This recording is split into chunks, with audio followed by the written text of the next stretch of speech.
Bonjour à tous. Je vous parle étant ému dans mon cœur et dans mon esprit. Parce que pendant qu'on était en train d'adorer, puis en préparant ce message, vraiment je voyais le Seigneur descendre au milieu de nous dans son désir, comme disais toi tout à l'heure, d'habiter, de demeurer, de vivre avec nous comme un père avec sa famille. J'avais cette scène dans la Genèse où le Seigneur descendait dans la brise du soir venir visiter Adam et Ève dans le jardin. Et c'est ce que le Seigneur veut faire dans nos vies. Et je vais parler au couple ce matin où le Seigneur veut restaurer un jardin dans lequel il vient visiter et où il est accueilli en couple, où il est rencontré en couple, où il y a un sanctuaire, où il y a une communion. Et la Bible nous dit qu'il est venu les visiter dans la brise du soir, quand ils avaient péché. En fait, il le faisait régulièrement, puis là, il le refait, et pendant qu'il arrive, ils ont péché, ils entendent sa voix, qui dit une chose et qui nous dit ce matin, « Où es-tu » Il te cherche, il nous cherche. Malgré ce qui nous sépare de lui. Malgré cela, il veut demeurer au milieu de nous. C'est pourquoi Christ est descendu et mort. Vous savez, quand il se réconcilie, ou en tout cas quand Adam sort de sa cachette avec Ève, il fait un habit, il les couvre, il enlève la honte et il les revêt. Et c'est l'œuvre de Christ. Dieu veut demeurer au milieu de nous. Il veut la communion, il veut l'intimité. Et ce désir-là de Dieu, malgré le péché, et il a traité le péché par l'œuvre de Christ à la croix, ça traverse l'histoire. Toutes les alliances, c'est cela. Et je repensais à une autre scène biblique. C'est Jésus lui-même qui, du coup, est dans un jardin. Il est sur la plage et puis il est en train de préparer un repas lui-même. Il y avait du poisson, il y avait un barbecue de poisson. Ça devait être bon, je vous le dis moi. Jésus attendait ses disciples, ils arrivent et ils discutent. Et puis à un moment donné, il discute avec Pierre, comme il discute avec nous ce matin. Il dit, m'aimes-tu ?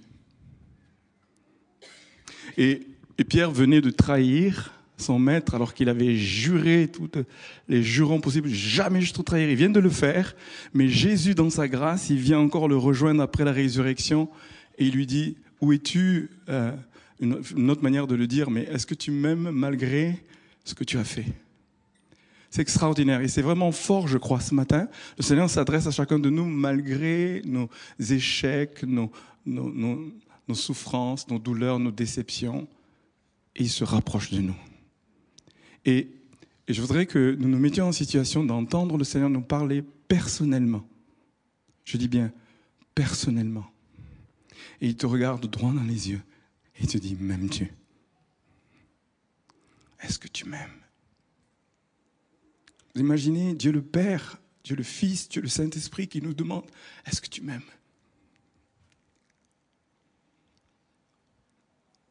Et cela malgré le péché. Vous imaginez celui qui le trahit, c'est le premier à qui il veut. Il dit, je te donnerai les clés, c'est lui qui le trahit. Mais chose extraordinaire, il lui dit, bon, ok. Et il lui répond un truc, il dit, Seigneur, tu sais toutes choses, hein, tu sais ce que je viens de faire. Malgré cela, je t'aime. Et le Seigneur aimerait tellement entendre de nos cœurs que malgré, rajoute ce que tu veux. Dis-lui, je t'aime. Tu sais que je t'aime. C'est pas à la hauteur de ce que tu attends de moi. Mais tu sais que je t'aime. Tu le sais. Et c'est tellement, ce matin, j'avais un chant qui montait. Je t'aime, Seigneur. J'ai si peu de mots, mais je t'aime. Je t'aime, je t'aime, je t'aime. Malgré mes faiblesses, malgré mes manquements. Tu le sais, Seigneur. Je t'aime. Et il vient toujours vers nous, mais toujours. Il ne se lasse de pardonner, de venir. Mais il veut croiser notre regard. Il nous dit, où es-tu ? Il nous dit, est-ce que tu m'aimes ? Si tu m'aimes, eh bien, appuie-toi sur moi. Compte sur moi. Et si tu le fais, je vais te confier quelque chose de très important. La prunelle de mes yeux, paie mes brebis, paie mes agneaux. Prends-en soin. Avec le peu d'amour que tu as. Parce que franchement, il vient de le trahir. Il dit, tu sais que je t'aime quand même. J'ai besoin de toi pour y arriver. Mais avec cela, aime. Prends soin. Traduis ton amour par le fait de prendre soin de la prunelle de mes yeux, de ma maison, des pierres vivantes qui constituent cette maison. Le thème de ma prédication ce matin, c'est la maison de prière. Et ça va être dans un contexte où on va voir Jésus d'une image, franchement, c'est particulier. Je viens de vous parler du Jésus rempli d'amour, de compassion, de grâce, qui se lasse de pardonner. Mais dans son amour brûlant, il y a une scène biblique que je voudrais lire avec vous et commenter cela avant qu'on prie. On est dans on est dans Jean 2, versets 13 à 17. La Bible nous dit, la Pâque des Juifs était proche et Jésus monta à Jérusalem. Il trouva dans le temple les vendeurs de bœufs, de brebis et de pigeons et les changeurs assis. Ayant fait un fouet avec des cordes, il les chassa tous du temple, ainsi que les brebis et les bœufs. Il dispersa la monnaie des changeurs et renversa les tables. Il dit aux vendeurs de pigeons, ôtez ceci d'ici, ne faites pas de la maison de mon père une maison de trafic. Ses disciples se souvinrent qu'il est écrit, le zèle de ta maison me dévore. Et dans Marc 11, si tu peux le mettre juste après, c'est le même texte, le même contexte. Il nous est dit, il enseignait, il disait, n'est-ce pas écrit, ma maison sera appelée une maison de prière pour toutes les nations. Mais vous en avez fait une caverne de voleurs.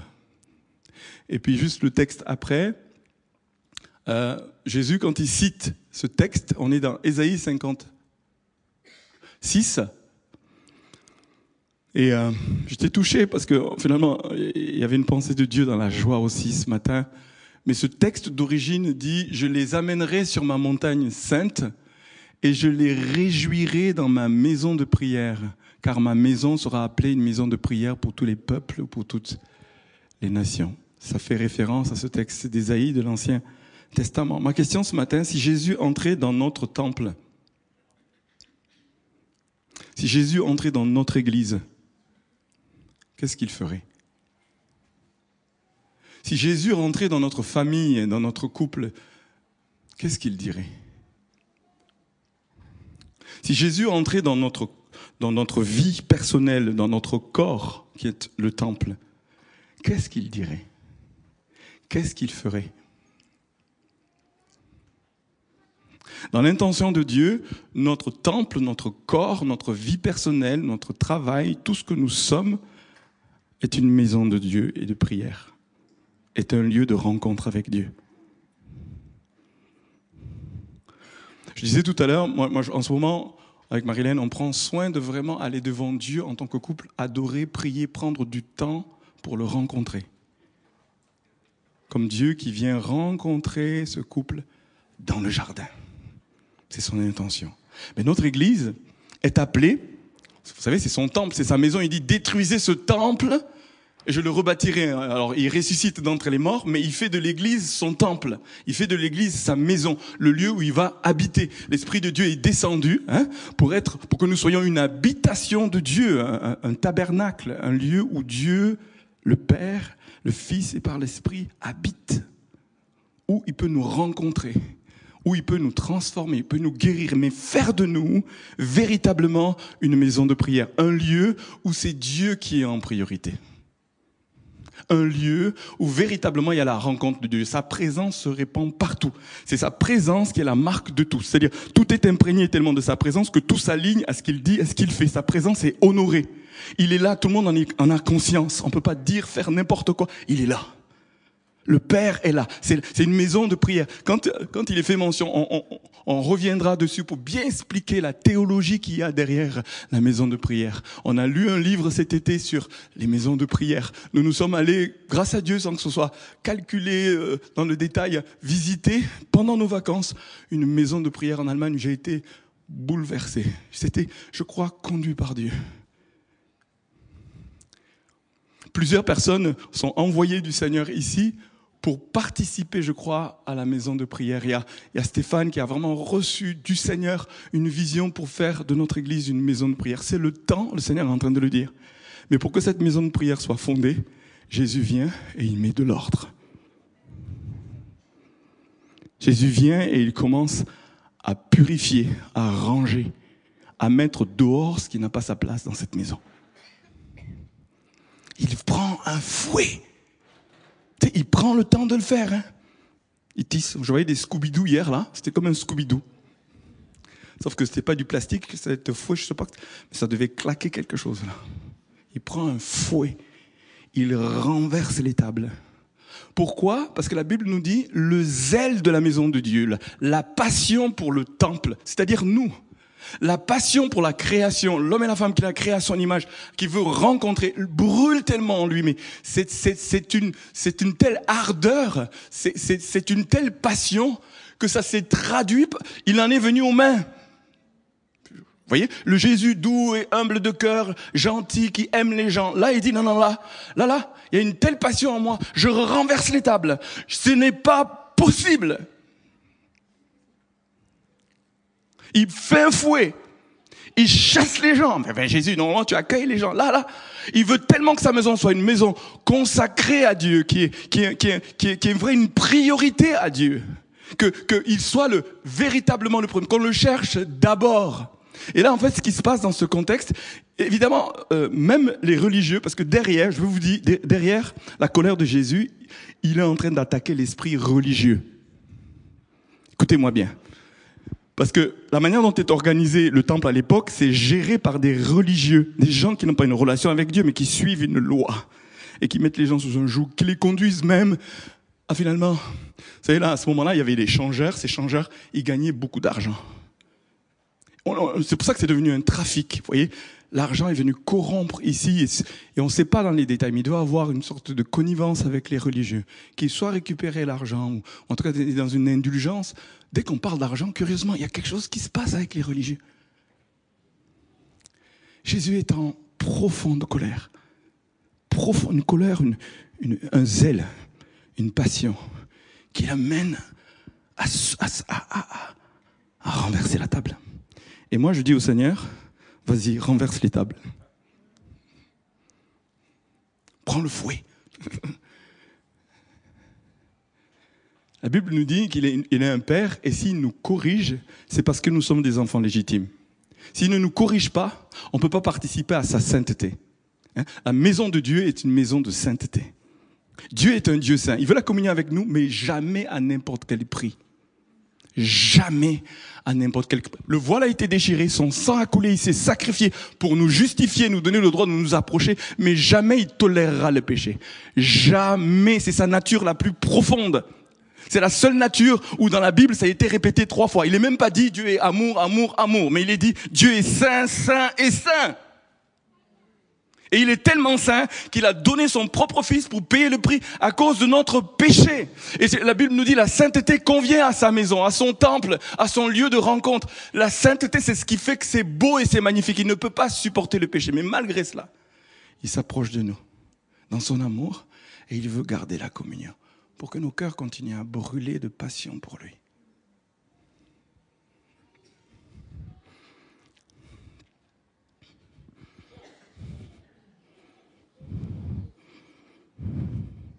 Sa ferveur est radicale. Parce que notre Dieu est un Dieu jaloux.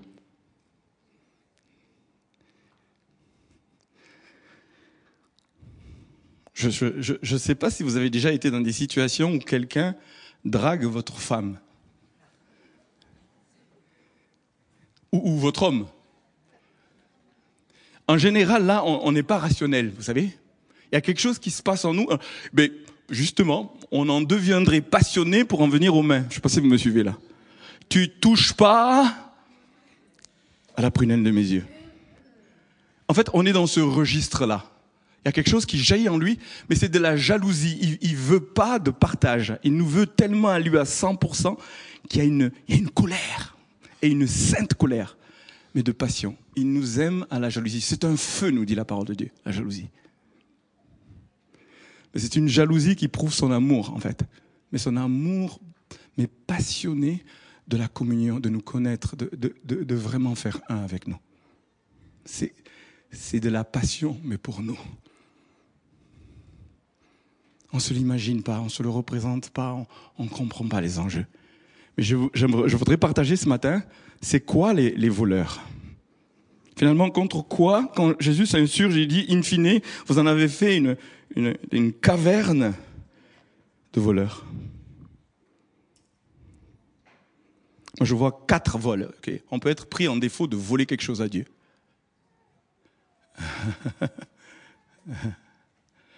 La première chose que j'aimerais dire, c'est le temps. L'une des preuves que Dieu est notre Dieu, il est le premier et que nous répondons à sa jalousie, on va consacrer le temps. D'ailleurs, il n'y a même pas une partie du temps, il veut tout.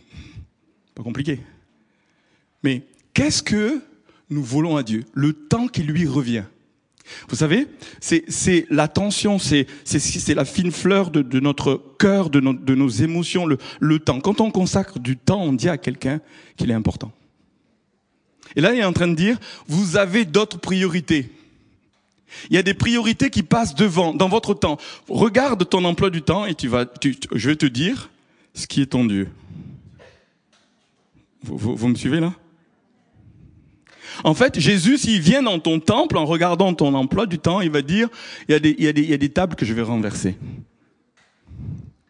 Parce qu'il n'y a pas la priorité. Vous savez, oui, ben, on fera demain, et puis il y a quelque chose dans le temps qui n'est pas consacré en premier. En fait, Jésus, Dieu, le Père, le Saint-Esprit, il ne supporte pas la rivalité. Et l'enjeu, c'est le temps consacré à la rencontre de Dieu, authentique. Je vais vous dire une chose, on ne peut pas aimer vraiment sans ralentir et sans prendre le temps.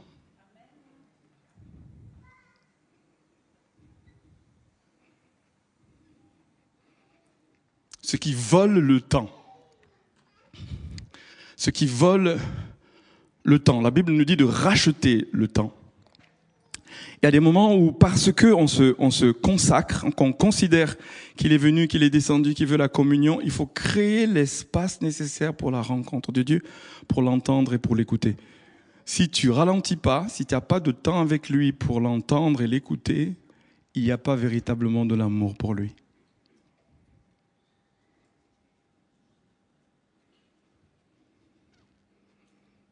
Du temps de qualité, je ralentis, je prends le temps, et dans ce temps, il y a de l'écoute, et dans ce temps, il y a de la soumission, et dans ce temps, il y a l'abandon de cœur.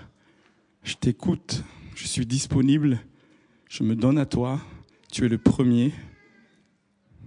Il renverse la table de l'activisme, de la distraction, qui rend les choses difficiles d'écouter, de consacrer le temps, de ralentir. Je suis là pour toi, me voici. J'aime beaucoup ces temps de louange et d'adoration ou de rencontre de Dieu, que quand Dieu parle à Abraham, il dit « me voici ». Quand Dieu parle à Ananias, il dit « me voici ». À Ésaïe, me voici. C'est une réponse. Mais pour pouvoir dire me voici, il faut l'entendre et puis être disponible au moment où il te le dit. Parce que c'est lui qui dicte le moment où il parle. C'est pas, Seigneur, parle maintenant, je t'écoute. Mais maintenant, si tu parles pas maintenant, ben, tant pis pour toi.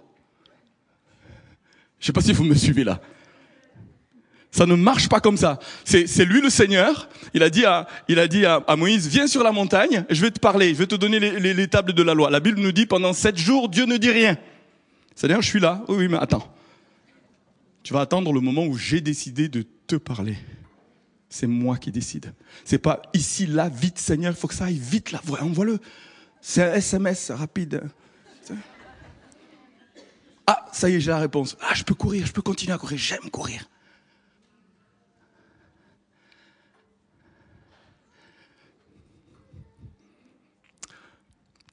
J'ai appris à ralentir. Vous savez, moi, aujourd'hui, j'ai un parcours de prière qui fait 1h15. Et quand je me lève le matin, je fais mon parcours pendant 1h15, je dis au Seigneur, je suis disponible. Et il n'y a pas de concurrence ici. Moi, j'ai besoin de marcher pour être disponible, pour être concentré, sans être distrait de quoi que ce soit. Je suis disponible. Et vous savez ce que je vais rajouter? Parce que j'ai observé une chose, c'est qu'en fait, je peux vivre un temps excellent dans la présence de Dieu. Et ce qui se passe, c'est que mon esprit prend le contrôle. Je capte la pensée de Dieu. Et ça peut durer, 8 heures, 9 heures. Puis ça descend. Et quand le soir, j'arrive au soir, et puis que, curieusement, j'ai pas réussi dans la journée à avoir une connexion où il est là, où il est disponible. David dit, je vois l'Éternel constamment devant mes yeux. C'est pourquoi je ne chancelle pas constamment. Parce qu'il arrive un moment où je me mets à cavaler. C'est dit, tu sais, où est-ce que tu vas? Et j'arrive le soir, je suis fatigué. Et puis là, je me mets à penser, dire, faire des choses que je ne ferais pas si j'étais rempli de l'Esprit de Dieu. Vous me suivez là? Fatigué, puis tu étais énervé, genre bon maintenant, je me suis donné là, c'était dur là, il faut quand même que je me récompense, on va ouvrir le frigo, on va dire bon alors qu'est-ce qu'il y a là? Puis d'un coup les résolutions qu'on a prises de dire bon on va faire attention, je dis, ouh là c'est très très loin là-bas là. On va dire allez vas-y, fais-toi un peu plaisir là, tu sais, puis c'est autre chose qui monte, je dis oh mais c'est qui lui là? Moi je veux le Rodrigue sanctifié. Sauf que il n'y a pas eu la connexion, la proximité réelle, la pratique de la présence de Dieu qui fait que tu gardes la maîtrise. Et s'il y a quelqu'un qui me suit là, secouez les mains là. Le temps. Et du coup, j'ai décidé, entre midi et 2, reconnexion. Alors, peut-être parce que moi, je suis, je sais pas très spirituel. Il y a des gens, ils n'ont pas besoin de ça. Mais moi, j'ai réalisé, si je fais ça, je l'intègre à ma vie, il va se passer qu'il va y avoir une maîtrise, une sorte de l'esprit qui est au-dessus, qui est rempli, connecté et qui reste disponible. Ça, c'est le premier voleur. Le temps.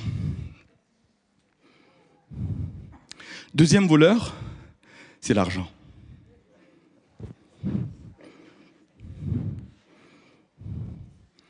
Malachi, il va loin. Hein. Tu peux nous mettre Malachi là? Excusez-moi. Alors, moi je dis d'emblée, je suis néo-testamentaire, j'ai les valeurs du royaume de Dieu. Et je ne veux pas dire d'un côté, on est libre de la loi et revenir sous la loi, d'accord? Mais il y a des principes qui traversent dans le Nouveau Testament, qui s'inspirent de l'Ancien Testament. Et c'est des principes. Je ne vais pas rentrer dans les détails, mais juste vous dire, quand Jésus rentre là, il dit, vous faites du trafic. On est sur l'argent. On est sur l'argent, d'accord? Et là, le texte de Malachie nous dit, un homme peut-il voler Dieu? Voler Dieu. Pourtant, vous me volez. Et puis vous me demandez, mais en quoi t'avons-nous volé? Oh là là. Vous me volez sur les dîmes et sur les offrandes. Vous êtes sous le coup d'une malédiction parce que tout le peuple, vous tous, vous me volez. Apportez donc vos dîmes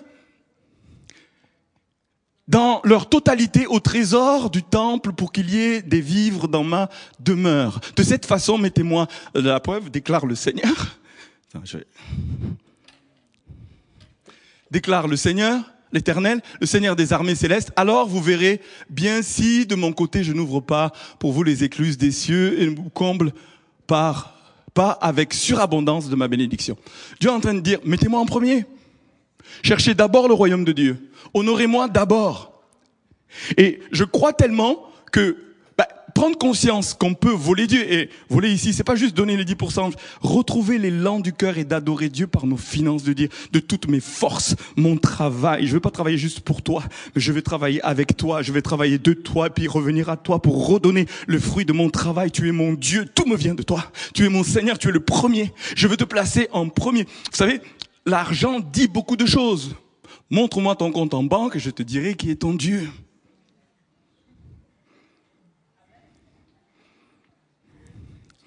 C'est sûr. Jésus renverse la table d'une gestion où il n'est pas en premier. Si Jésus venait dans ta maison, si Jésus venait dans ton cœur, il ne va pas regarder juste le temps que tu passes avec lui, mais c'est ta relation à l'argent. Il ose dire, tu ne peux avoir 2 maîtres. Il ose le dire et comparer à maman. Ce qui est en compétition, en rivalité avec Dieu, il dit c'est maman. L'argent, le Dieu de l'argent. Et c'est pas l'argent le problème, c'est l'amour de l'argent, l'amour du matérialisme, les choses, vous savez, qui sont quand même bien empreintes dans la nature humaine, mais dans la culture française ou occidentale, le matérialisme. Eh bien, ça vient être en compétition, en rivalité. Quand c'est cela, sa jalousie, il aime pas la rivalité. Il dit, je renverse cette table. Si je viens dans ta maison, là, on va se mettre autour de la table, on va regarder les comptes pour tout mettre en alignement pour dire, il est ton Seigneur. C'est de ça dont il s'agit. Ah, est-ce que je peux avoir des amen aussi là ou...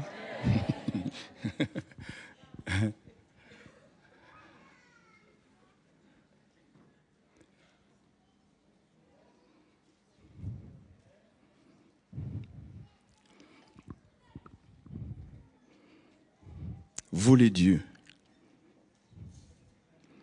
L'inquiétude l'exprime. L'avarice l'exprime. La marque de la générosité, comme Zachée le manifeste. Il donne 4 fois plus, dit Jésus. Le royaume de Dieu est venu là-bas. Si j'ai fait du tort à quelqu'un, je rembourse. J'ai capté le cœur de Dieu. Il y a une abondance à donner, à prendre soin des pauvres. Il y a une abondance, un cœur qui est concerné par le royaume de Dieu et sa justice. Il y a quelque chose qui brûle dans nos cœurs. Pourquoi ? Parce qu'on est connecté avec le cœur de Jésus. Notre argent est discipliné pour servir les projets et les priorités du royaume de Dieu.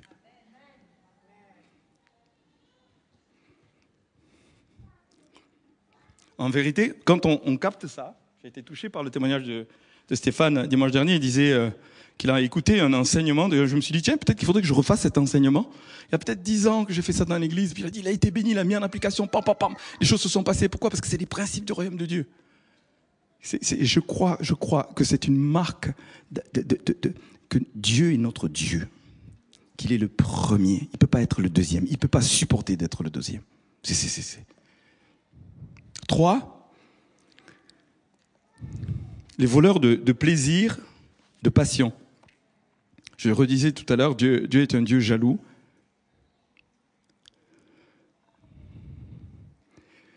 Et il ne peut pas se contenter. Vous savez, quand il écrit à l'église d'Éphèse, il dit, mais c'est super, il y a plein de choses que tu fais que vraiment j'aime beaucoup, mais je suis devenu second. Il dit, je ne peux pas le supporter. Imaginez, second. Waouh. Et pourtant, relisez, je n'ai pas le temps de rentrer dans les détails. Second, il dit, non, je veux ton premier amour.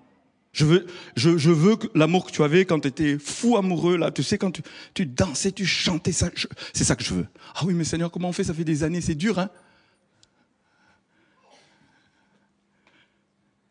Il nous donne une solution.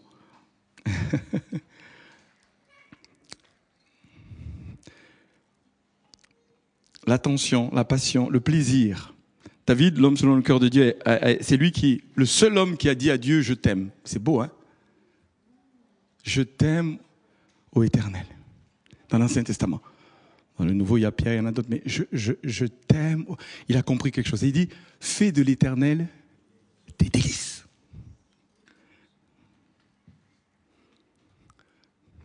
S'il vient dans ton temple et qu'il voit que tes délices sont ailleurs, il va dire, on a un problème. Il va prendre un fouet. Enfin, vous comprenez ce que je veux dire. Jamais dans le but de nous faire mal, mais c'est de dire sa maison est une maison où c'est lui en premier. C'est la prière et trouver les délices de la présence de Dieu. Il veut la communion avec nous telle que ça devient un délice. Sa présence est un délice.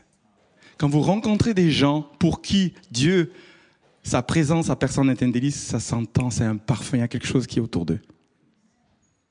Et moi, je rêve dans notre église la rencontre des amoureux de Dieu, de ceux qui font de Dieu leur délice à un tel point que dès qu'on se retrouve, on fait un accord, il y a un parfum qui monte. Juste on est ensemble, il y a quelque chose qui monte. Ça réagit au quart de tour. Pourquoi ? C'est des cœurs passionnés de sa présence. Passionnés de sa présence. Et il en va, l'enjeu, c'est l'impact du témoignage à l'extérieur. Jésus dit, s'il y a ce feu à l'intérieur, S'il y a ce parfum, s'il y a les délices de sa présence, et que ça monte, et puis qu'on cherche, il y a cette fameuse soif de David dont on parlait ce matin. Mon âme a soif de toi. Mon âme crie, tu sais, comme les hirondelles. Je crie, je soupire. Je désire la présence de Dieu. Voilà, il y a une chose que je désire, mais une seule chose que je désire ardemment. Ce désir-là, ce plaisir-là, ce délice-là. Dieu veut absolument le trouver dans sa maison. Et il nous dit, ok, il y a une solution, repens-toi, souviens-toi d'où tu es tombé et pratique tes premières heures. Je ne vais pas rentrer dans les détails. Juste, ce que je voudrais, c'est que chacun de nous, par rapport à ces voleurs, on s'évalue.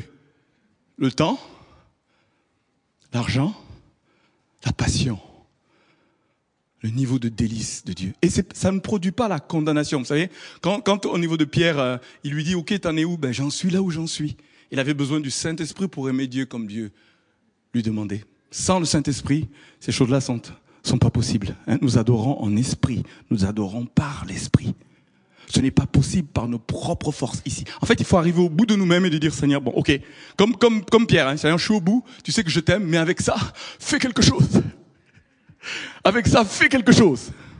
Donne-moi de retrouver cette passion. Donne-moi de retrouver cette consécration en temps. Vous savez, quand on aime vraiment, à un moment donné, on compte plus l'heure. On dit, ah bon? Vous savez, t'es pris dans un jeu, t'es pris dans un film, t'es pris dans un truc, t'es pris dedans. C'est ta passion. Tu vois pas le temps passer. Mesurez votre passion au fait que vous voyez pas le temps passer.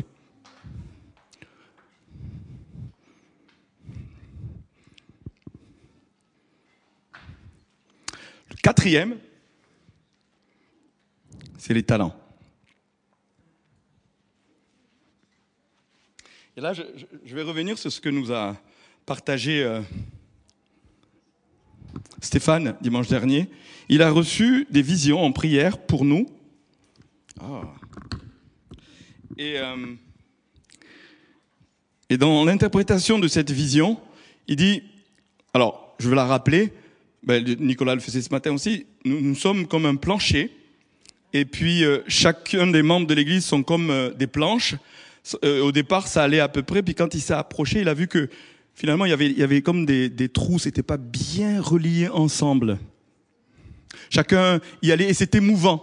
Ça bougeait un peu comme ça dans sa vision. Et l'interprétation, c'est que finalement, on donne pas la priorité à Dieu, mais on donne pas aussi la priorité aux autres. Et Dieu veut que nous soyons liés les uns aux autres pour que ce soit un plancher dans lequel lui puisse marcher et que d'autres puissent marcher. Mais ça demande un don aux autres, de participer au projet de Dieu, au projet de sa maison, d'être concerné, de contribuer. Si tu as des dons que Dieu a placés en toi, mais que c'est retenu pour toi-même, que ce n'est pas donné au corps, ça crée des espaces entre les planches. La maison ne peut pas s'édifier. Vous savez, imaginez des pierres qui sont les unes contre les autres, mais ce n'est pas suffisamment en bloc, elle peut pas tenir. Et c'est si nous, en tant que pierre vivante, on se donne pas aux autres et on ne donne pas le don qui est au-dedans de nous pour la cause de l'évangile et de son corps et de sa maison. Mais en fait, on n'est pas un corps qui est ensemble. Il va manquer de force. Si tu peux me mettre ce verset de 1 Pierre 4:10, qui est tellement important. Qui dit, comme de bons dispensateurs des diverses grâces de Dieu, que chacun de vous mette au service des autres le don qu'il a reçu. Et j'aimerais tellement que tu considères quel est le don. Et de quelle manière tu contribues au corps, de quelle manière tu amènes ce don. De quelle manière tu sers les autres avec ce don? Si tu l'as identifié, est-ce qu'il est mis en œuvre? Ou alors comme celui qui a reçu un talent, il le cache, il a eu peur, il avait des prétextes, mais il n'a pas fait fructifier. Il y a un momentum de Dieu dans notre vie d'église où il attend à ce que la majorité d'entre nous se pose pour considérer le don, puis après passer à l'action de dire, je veux pas voler cela à la maison de Dieu. Je veux pas le voler. Je veux la mener comme une pièce de l'édifice. C'est ta personne, mais c'est ce que Dieu a placé en toi, dont on a absolument besoin. Dans son interprétation, il disait, mais on en a besoin et ça ne peut pas marcher sans ça. Ça peut pas marcher. Le temple peut pas être complet, terminé. Et souvent, en fait, Dieu ne vient pas avant, il vient pleinement quand le temple, vous savez, dans l'Ancien Testament, à plusieurs reprises, il est descendu quand c'était terminé, c'était complet, tout était bien assemblé. Il y a un enjeu, il y a un appel. Je nous appelle ce matin à identifier et à amener, à offrir comme une adoration à Dieu, mais à le donner au corps, à le donner à la maison, à le donner au temple. Je vais faire un appel.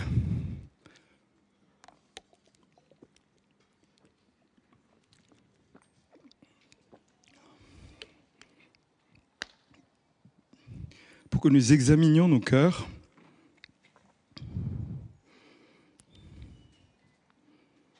pour éliminer les distractions, pour éliminer ce qui est fait compétition. L'identifier sans repentir. Souviens-toi d'où tu es tombé, dit Jésus. Souviens-toi quand j'étais en premier, qu'est-ce que tu faisais? Et pratique-le encore aujourd'hui. Examinons-nous, mais faisons-le sérieusement parce que dans son amour, il vient et il veut mettre de l'ordre en disant, il y a un zèle dans mon cœur, il y a une jalousie dans mon cœur. Je t'aime d'un amour éternel, d'un amour brûlant, jaloux. Je demande ton cœur. Ça passe par le temps, ça passe par la gestion de l'argent, la relation à l'argent.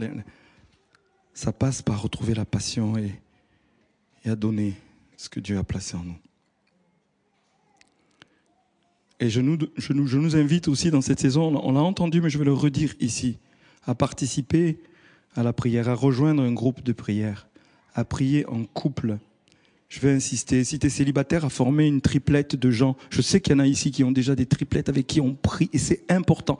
Le Seigneur dit, va dans ta chambre, là, ton Père qui va dans le secret te le rendra. Ça, c'est la communion personnelle. Mais on a besoin d'avoir des espaces de vraie communion, de vraies rencontres avec Dieu, où le Seigneur vient nous visiter à la brise du soir.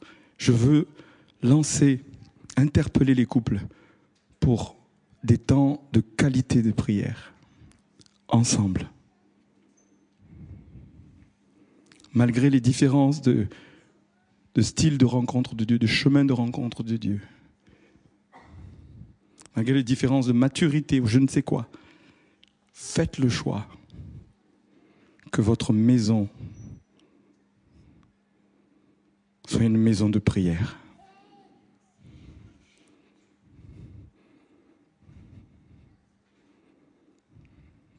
C'est un choix à faire. C'est une décision à prendre. Reformer des groupes de prière. Créer des espaces dédiés à la rencontre de Dieu. Chez vous, planifiez de participer à ce 24/7. Reconnectez-vous avec ceux qui sont connectés dans l'esprit. Il y a une dimension corporative, de corps, de maison, qui est là et qui est indispensable à la croissance, à la bénédiction des uns et des autres. On a nos ciels ouverts, on va avoir des nuits de prière, on va avoir des soirées de prière. Revenons à la maison. Le Seigneur dit, il en éprouvera de la joie. Et il nous réjouira dans sa maison. Si aujourd'hui la prière n'est pas synonyme de joie, sache que le Seigneur veut te rencontrer dans sa maison de prière. Peut-être que ce n'est pas sa maison de prière que tu fréquentes. Mais il dit, je les réjouirai moi-même dans ma maison de prière.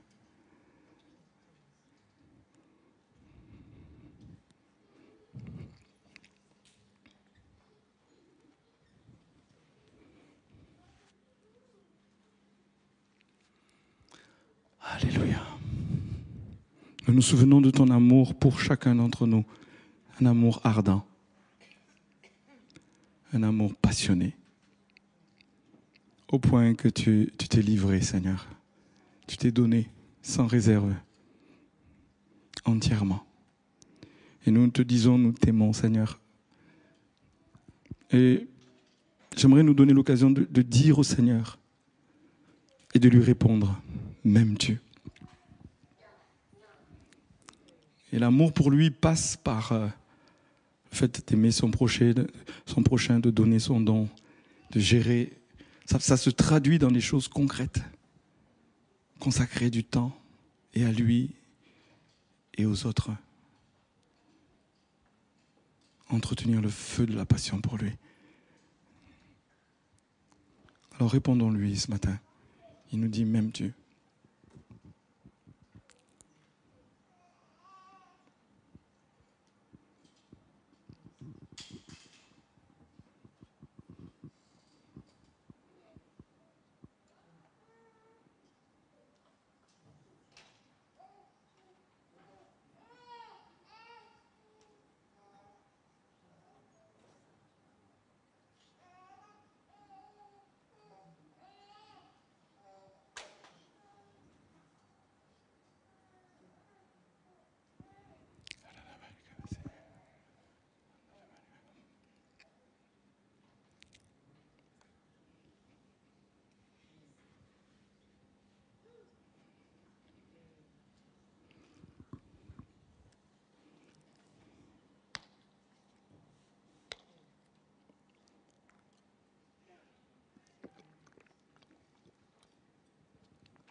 Je n'ai pas à cœur de faire monter le groupe de louanges parce que je crois que faut pas qu'on se cache derrière une mélodie ou un chant ou quelque chose, mais qu'on réponde au Seigneur. Qu'on réponde personnellement, de manière responsable et honnête en venant devant lui.